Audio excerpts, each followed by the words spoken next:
Welcome to the FF Forge. My name is Steve, and it's time for the Sunday football, fantasy, everything recap for week 7 of the fantasy football season. And I apologize if I ended up being a little lethargic going through some of this.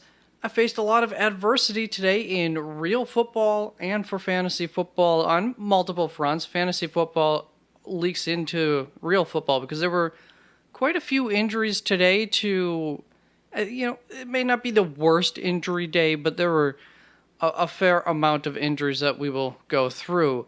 And for me, I should be happier because I'm probably, not for sure, depends how good. If Chase Claypool has another week like last week, then I would be done for. But hopefully should be going 7-0 in my league, so that's pretty awesome. Up until this week, I've had no injuries, maybe literally none, no injuries so far. So, it's been a great season for me till then. But then today happened, and it starts off with DK Metcalf going down with a knee injury and quickly getting ruled out. And I think by the time he got ruled out for the rest of the game, Breece Hall already had a knee injury as well, and that pretty quickly got ruled out, and we'll go over those when we go over those games. So that wasn't good. And then Mark Andrews, have him too. So dealt with those three things in game. Then before the game, had the pseudo bye week essentially for Christian McCaffrey that I had to deal with. So dealt with a lot. So I ecstatic if I come out of this week with a victory, and ecstatic about the overall record on the season, but it was a rough day. Green Bay Packers lost to Washington, man. What the hell? Let's just get right into this. We will be looking through just a quick few things, just a little snack-sized bite of some of the things that I noticed from these games. For the most part, fantasy relevant. Not always.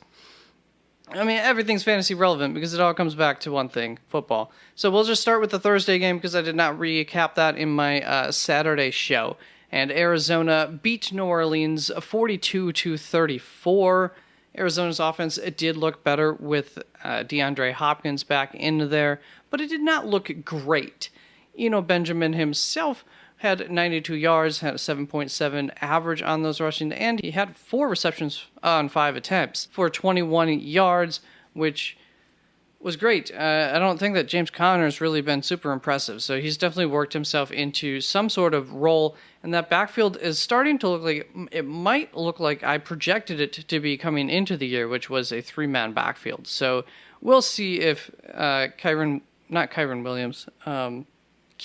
Ingram worked himself into some sort of role as well. That's definitely not a guarantee. It'll probably be a 2-man backfield, but it's definitely carved out a larger role.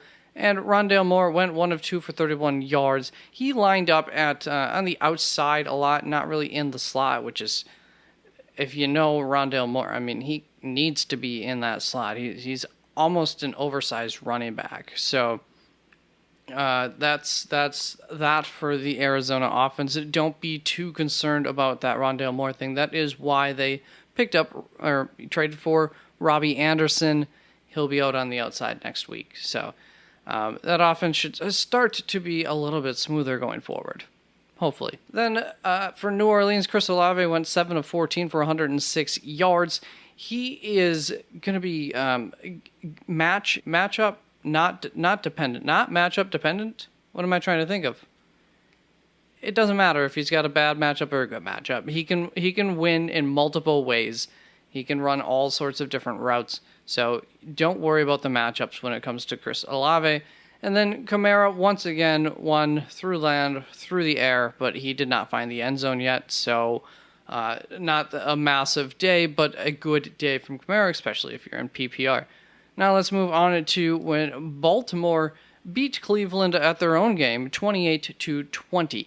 Now, coming into this week, Mark Andrews and Rashad Bateman were both quite questionable, and I do believe that they were essentially used as decoys in this game for Cleveland's game planning because they don't have other weapons that could at least make Cleveland's defense have to respect them and just focus on the run game. And I do believe that Baltimore went in with the game plan of knowing that, hey, Cleveland doesn't get up 21-0 on you, and if they do, then something's majorly wrong. So we can stick in this game.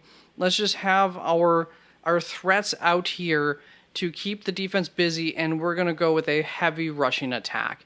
And they sure did, and they knew they were going to have Gus Bus for that. They had to have, given the fact that he ended up being the leader in the backfield. So they knew before Saturday evening, that he was ready to go.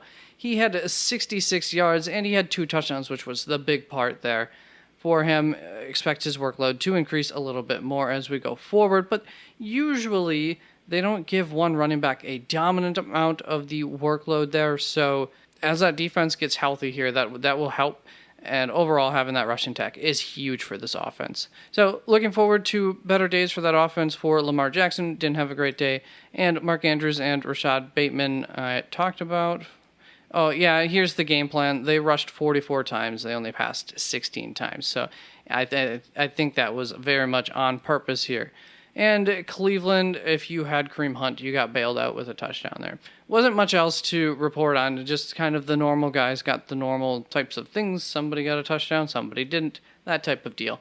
And David Njoku, unfortunately, had an ankle injury pretty late in the game, so he at least did all right for people. But from the sounds of it, it might have been it looked serious, at least from what I could tell. So that is not good. He was just really coming on and looking like a great option. And I okayed someone to trade away Travis Kelce and like a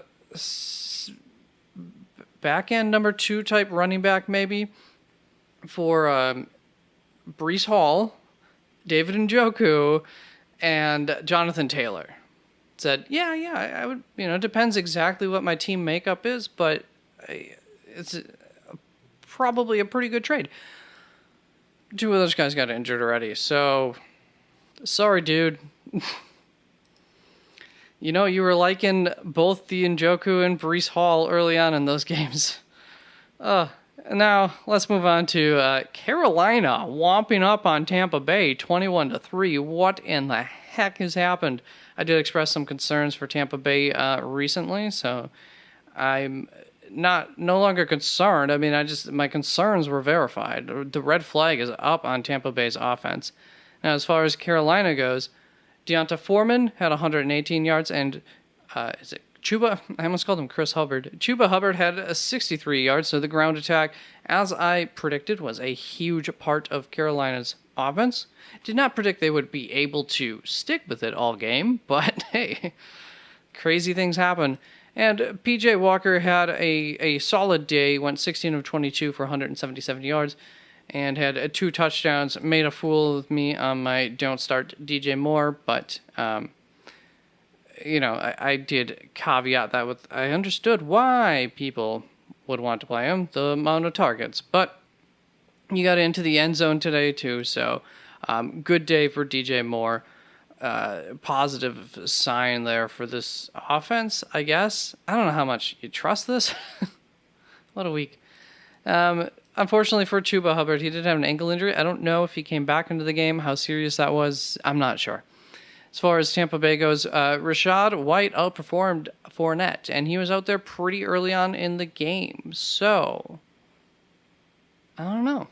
I don't know what to think of that. Could the tides be a-changin'? It's possible. Keep an eye out on any kinds of news coming out about that. And Russell Gage had a hamstring injury, so if you are in a deeper wide receiver league and he is somebody that is useful in those leagues, he could be back as soon as next week. He will probably be out 2 to 3 weeks, and if he comes back in that time period or even after he comes back, expect a reduction in production. And it could, if it's a bad hamstring injury, it could obviously be longer. Now, Cincinnati did exactly what I expected them to do against Atlanta.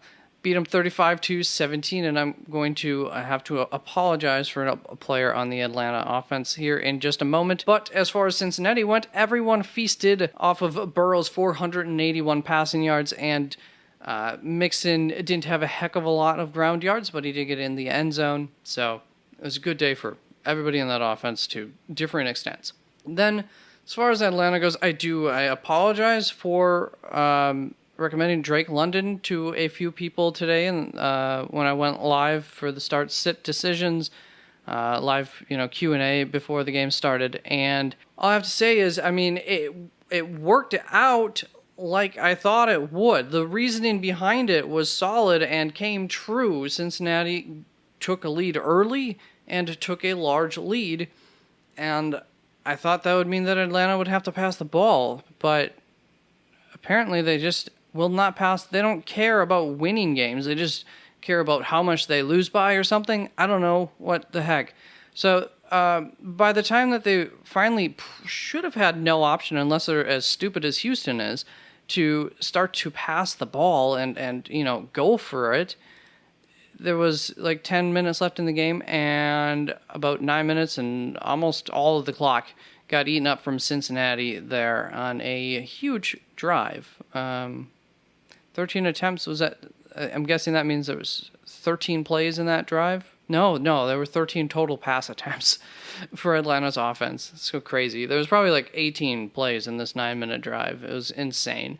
So, unfortunately, none of my prediction for Atlanta came true. I do apologize, but the logic was there. You may have noticed a game that was from last week that stuck in here. I skipped over it while I was replacing everything. Oops. So, on to Dallas, who beat Detroit 24-6. Dallas is all about the rushing attack in that game. I think a lot of us expected that to be successful. And Prescott was on the mend, so he was a little up and down in the game, tended to get a little bit better as things went along, but of course, as they got into the later game, then they were really just able to rely on that rushing attack, so it's a little harder to say how much better he got throughout the game. Expect him to be back to like full for next week. Should be fine. That's what all of the, I don't know if I want to call them experts, but ex-football players and I think a medical person pregame said to expect, was for things to be a little rough in the early going of this game, for things to improve as the game went along, and that by next week it should be fine. I'm going with that as far as Prescott goes. Should be perfectly fine for next week and at full go. And then Michael Gallup had 0 receptions on 2 targets, so that was disheartening, but this was a game with a large rushing attack and no threat from the other team. As far as the other team, Detroit goes, they need all of their weapons, or at least more weapons on the field in order for them to be a dangerous team. And then this was also a tough matchup, so I don't want to take too much away from this loss. It was what it was. And unfortunately, Amon-Ra St. Brown got a concussion in it. It didn't sound like it was a devastating concussion, and we do now have an example of someone coming back in the same week this year from a concussion. So there is some hope, I think, that he could come back for next week yet, but I wouldn't plan on that either. Then we have the New York Giants, who beat the Jacksonville Jaguars 23-17 in a bit of a back and forth-ish game, but they pretty much dominated, had control of this game for the most part. And Danny Dimes had a good game. Barkley had a good game, 110 yards, went plus 25 receiving yards on 4 receptions out of 4 targets. And Wan'Dale Robinson had 6 receptions on 8 targets, 450 yards, as you can see there. So he is definitely going to be a good option for full PPR. I do expect this to be something like his stat lines will look, and dependent on the matchup, you can, take a little bit away or add a little bit more. But this is probably about the average for him, and then it's just a matter of does he get a touchdown or not. So he's a useful end of the bench guy for half PPR, non-PPR, and full PPR. He's in a 3 wide receiver league. He's definitely in that flex territory. He's a good wide receiver 4, I think, going forward. Unfortunately, Daniel Bellinger got his eyes rocked in this game, so we will see if that will affect his from getting back next week. I know the coach afterwards said that it looked pretty bad. So that's no good. And then they lost Evan Neal. It looks like they lost him. It is feared to be an MCL injury, which a highly touted rookie, some thought to be the best offensive tackle in the draft this year. So that's no good, and that could impact this offensive line. I don't think there are any. They already aren't that great. He was getting better. Now they lost him. They got to go into their depth, which obviously isn't going to be that great either. This could affect that offense a little bit. Now on to the Jacksonville Jaguars, and surprisingly, I think James Robinson had 0 attempts this game. Nothing. ETN had 14 attempts. So it's ETN's backfield going forward. Tennessee beat Indianapolis 19-10, and Tennessee's didn't get Kyle Phillips back. They don't really have any weapons right now outside of Derrick Henry, of course, so this was a good matchup in that sense. But while they don't have any of these weapons, I think they'll get Kyle Phillips back next week. Austin Hooper went 3 of 3 for 56 yards. I would not chase that, but he's on the radar. I will probably finally enter in projections for him, at least for next week. And Ryan Tannehill had an ankle injury, did go back in the game, but afterwards he did say he was pretty darn sore. As far as Indianapolis goes, real good sign for JT. He caught 7 of 8 targets for 27 yards. We saw the running back starting to get more passes thrown their way while JT was gone, so it was nice to see that get continued. And then we come on to Washington versus Green Bay. No, that is not an error right there. As far as Washington goes, I think the big one of the big things here is going to people are following would be that rushing attack. B-Rob did outcarry Antonio Gibson at a 2-to-1 rate. I think he had 20 carries. Gibson had 10, if I recall correctly. But he was not very efficient. 3.7 yard average for him, so not great. However, on a slight plus side, especially for like a full PPR, he did have 2 targets, caught them both, went for 13 yards with them. So that is something that you want to see from Brian Robinson to help him be a little bit of a safer play. Being involved in that passing attack would be pretty good. As far as Green Bay goes, Allen Lazard had a shoulder injury, so keep an eye on that. And if he's out, don't expect this offense to be getting too much better. They're going to have to get innovative going forward. And Rashawn Gary, their pass rusher, might I say elite, went down with an injury. Don't know how serious it is or it's not, but going forward, that could definitely hamper this defense. They do have some depth behind them, but it's like rookie depth that got drafted pretty late, had a much, much higher expectation of draft capital than was ended up getting spent on him. Has looked good so far this season. So, I don't know. It just doesn't matter how good he is, though. That's going to be a hit to that defense all in all. Let's move on to Las Vegas, who ended up looking like they whooped up on Houston 38-20, but it was not as impressive of a victory as it looks like here from the final box score. Some of that is a late defensive touchdown. Houston even had a lead for a decent portion of this game. It was a mediocre Carr day, and Renfrow and Hollins' days looked fine, but they each only had 3 targets. Now, looking forward for Las Vegas, they faced the Saints, Jaguars, Colts, and Broncos. I don't think that those are necessarily games where you would expect them to have to pass a whole heck of a lot. Maybe the Saints, maybe. Going forward, this might be kind of the game flow, and that just kind of means it's like a 2-player offense, maybe 3 with Darren Waller, but it's Adams and it's Jacobs as far as fantasy goes right now in Las Vegas, if you ask me. And I just gave you the answer anyway, so too bad. Now, on to Houston. The offense came out in this game, and they actually looked like, not a great offense, but they looked like an NFL offense. They were kind of moving that ball all the way up until, it seemed to me, like the moment that Nico Collins went down with his groin injury. Don't know how serious that is or it's not, but he did not come back into the game, and that was either like right before the half or right after into the early third quarter time period, if I recall correctly. So, yeah, I think everybody on that offense is better when Nico Collins is there. Just something to keep in mind while he is out, if he is out for any extended period of time. And Jordan Atkins has been impressive for the last few weeks, so he is also on the tight end radar. Now on to the New York Jets, who beat Denver 16-19. So it's really tough to look too much into this game. It's a weird matchup, even if you were to have taken out all of the injuries and people who didn't play in this game.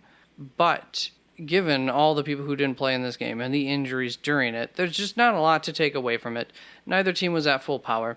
The biggest fantasy star in this game is clearly Breece Hall, so that's all that matters. And like I said earlier, knee injury ruled out really quickly.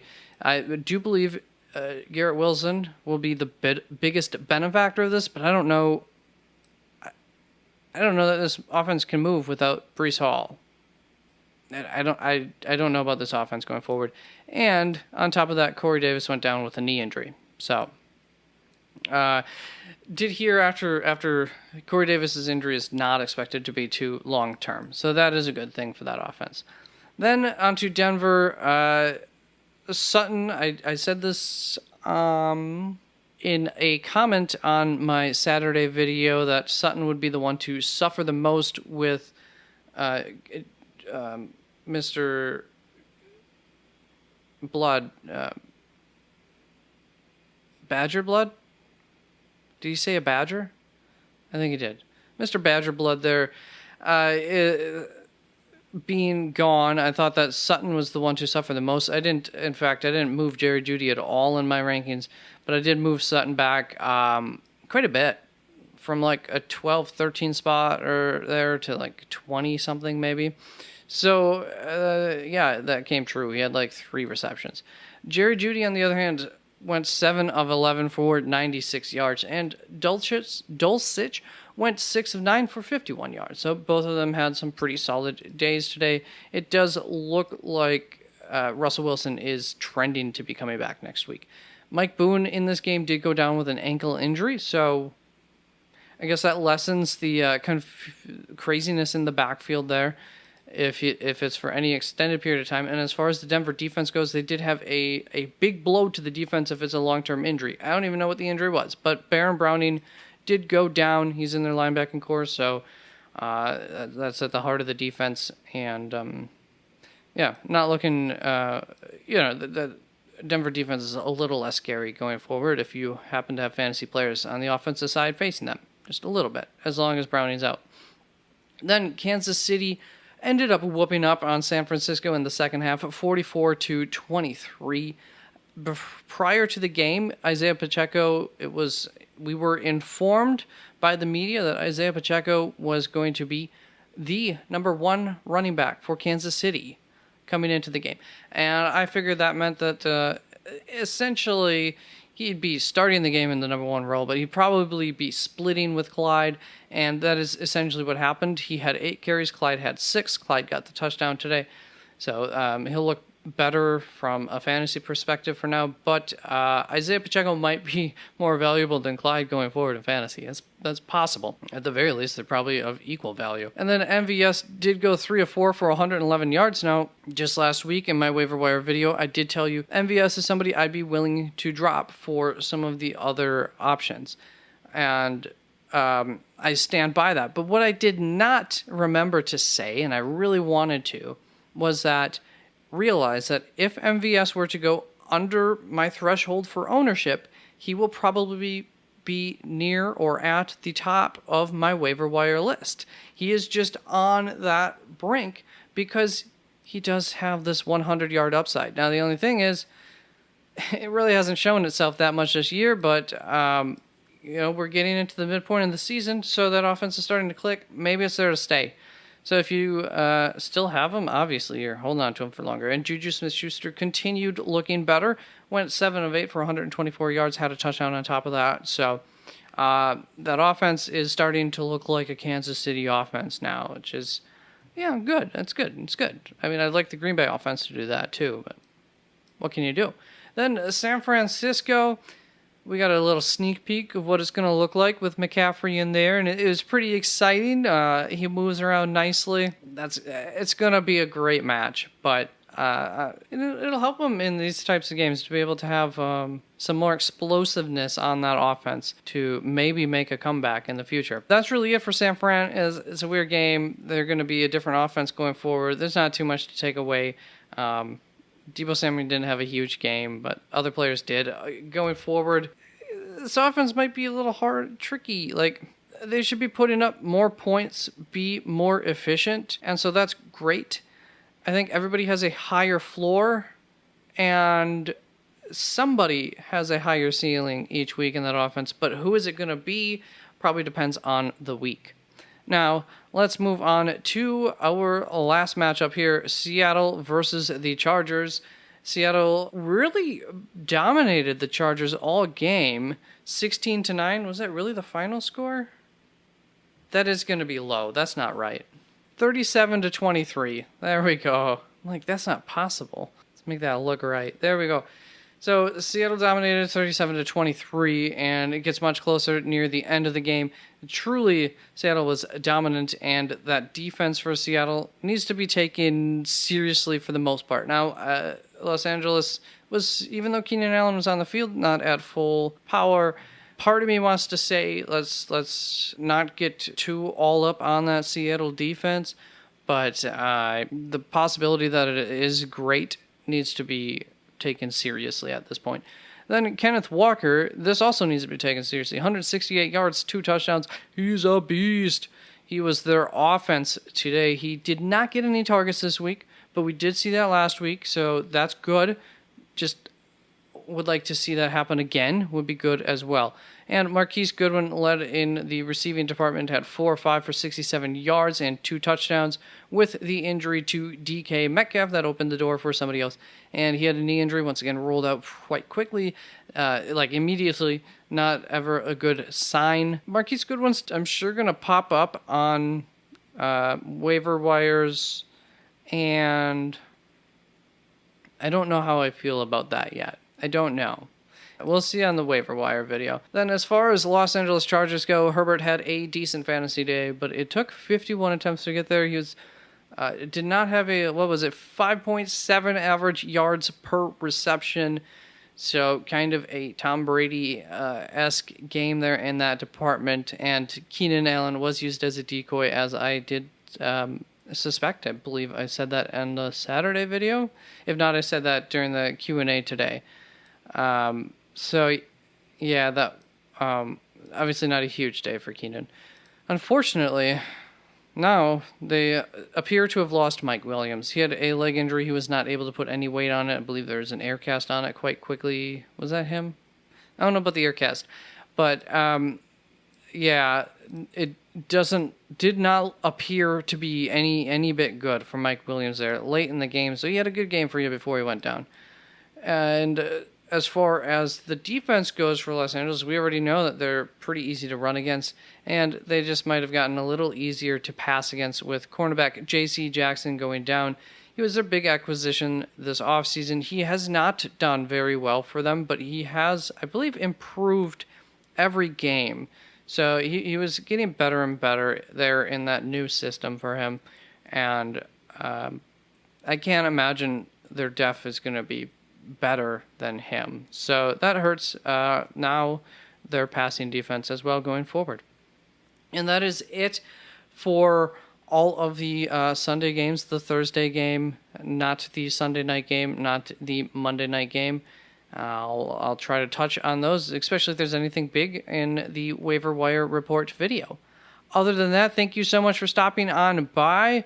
Don't forget to have a Patreon channel if you would like to support the channel. That is definitely be appreciated. And like, comment, subscribe, do any YouTube-y things. That's always appreciated too. But if you don't do any of the above, I'm still here to help you win your league. Maybe someday you can be 7-0 like me. Oh god, now I'm losing tonight. Fudge. Fudge.